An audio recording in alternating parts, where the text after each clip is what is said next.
اللہ اکبر اللہ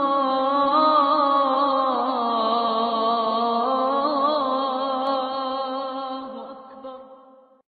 جب اپنے دل صاف رکھیں گے تو دل پھر آئینے کی مانند ہوگا، پھر اس آئینے میں دیکھیں گے تو پھر خیر ہی نظر آئے گی۔ تو جب آئینہ ہی دھندلا کر لیا تو پھر کیا دکھائی دے گا؟ اس لیے اپنے دل کو ستھرا کریں، اپنے دل کو پاک کریں، پھر اپنے دل کے آئینے میں تمہیں ہر کوئی اچھا ہی دکھائی دے گا نا۔ کس کو پتھر مارے ناصر کون پر آیا ہے، دل کے شیش محل میں ایک ایک چہرہ اپنا لگتا ہے۔ تو پھر دل مصفا ہو گیا، دل مزکا ہو گیا، تو پھر جو ہے وہ پاکیزگی ہی پاکیزگی ہے، نور ہی نور ہے۔ خشیت الہی جب بندہ مومن کے اندر اتر آتی ہے تو پھر اس کا اندر سنورنے لگ جاتا ہے۔ جہاں کوئی کیمرہ نہیں ہوتا، جہاں کوئی ایجنسی نہیں ہوتی، جہاں کوئی دیکھنے والا نہیں ہوتا، وہاں یہ خوف طاری ہوتا ہے کہ میرا رب مجھے دیکھ رہا ہے، اور یہ تصور انسان کی زندگی کے اندر خیر لاتا ہے۔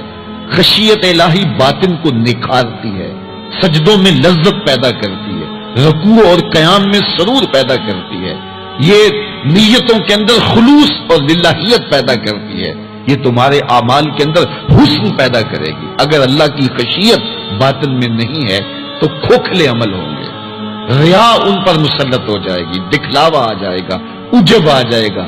ہم تو نماز پڑھنے لگ جائیں تو بے نمازیوں کو حقیر سمجھنے لگ جاتے ہیں۔ وہ کیسی نماز ہے جس نے ہمیں تکبر میں مبتلا کر دیا، جس نے ہمارے دماغ میں غرور بھر دیا، ہمیں لوگ بونے بونے اور چھوٹے چھوٹے دکھائی دینے لگے اگر ہم نے جو ہے وہ چند سجدے کر لیے۔ لیکن وہ لوگ جو خشیت الہی کے نور میں پرورش پاتے رہے، وہ ساری زندگیاں عبادت میں گزارنے کے بعد پھر بھی روتے تھے، پتہ نہیں ہماری باتیں بھی قبول ہوئی ہے کہ نہیں۔ حضرت سری سکتی رضی اللہ تعالی عنہ دن میں کئی بار آئینہ دیکھتے تھے اور اپنے چہرے پہ ہاتھ پھیر کے دیکھتے تھے، کہیں میرے گناہوں کے سبب سے میرا چہرہ سیاہ تو نہیں ہو گیا۔ حضرت جنید بغدادی کے سکے ماموں لگتے ہیں، فرماتے ایک دن حضرت سری سکتی نے مجھے نصیحتیں کی، ایک نصیحت کی تو میرے پاؤں تلے سے زمین نکل گئی۔ کہنے لگے بیٹا جب میں مر جاؤں تو مجھے بغداد سے باہر دفن کرنا۔ تو میں نے کہا کہ حضرت لوگ تو بغداد میں دفن ہونے کو ترستے ہیں، تو آپ کہتے ہیں مجھے بغداد سے باہر دفن کرنا؟ تو حضرت سری سکتی رضی اللہ تعالیٰ عنہ فرمانے لگے کہ اے جنید میں ڈرتا ہوں میری بدعمالیوں کی وجہ سے بغداد کی مٹی مجھے قبول کرنے سے انکار نہ کر دے۔ یہ وہ لوگ تھے تتجافا جنوبہم عن المضاجع، جن کی کروٹیں خوف و طمع میں بستروں سے الگ رہتی تھی اور اللہ کو پکارا کرتے تھے، راتوں کی تنہائیوں میں اٹھ کے راتوں کو آباد رکھا کرتے تھے۔ حضرت شیخ سعدی نے لکھا ہے کہ مطاف میں ایک شخص کنکروں پہ پیشانی رکھ کے رو رہا ہے اور کیا کہتا ہے، اللہ مجھے معاف کر دے نہیں تو قیامت کے دن نابینا اٹھانا، تیرا کیا تیرے بندوں کا سامنا نہیں کر پاؤں گا۔ اتنے درد سے روتا ہے کہ سینے میں دل ڈولتے ہیں۔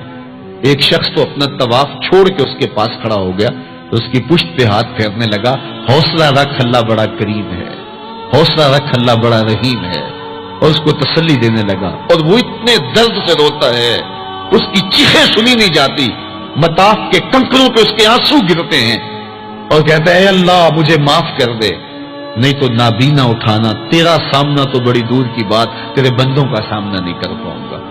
تو شخص نے طواف چھوڑ دیا، اس کو تسلی دینے لگا۔ تھوڑی دیر کے بعد وہ شخص جانے لگا، چہرے پہ اس نے پردہ اوڑا ہوا تھا۔ تو اس شخص کو تجسس تھا کہ میں دیکھوں یہ کون ہے جو اتنے درد سے روتا ہے اور اس کو سمجھاؤں کہ اللہ بڑا کریم ہے، تو وہ اس کے پیچھے چل پڑا۔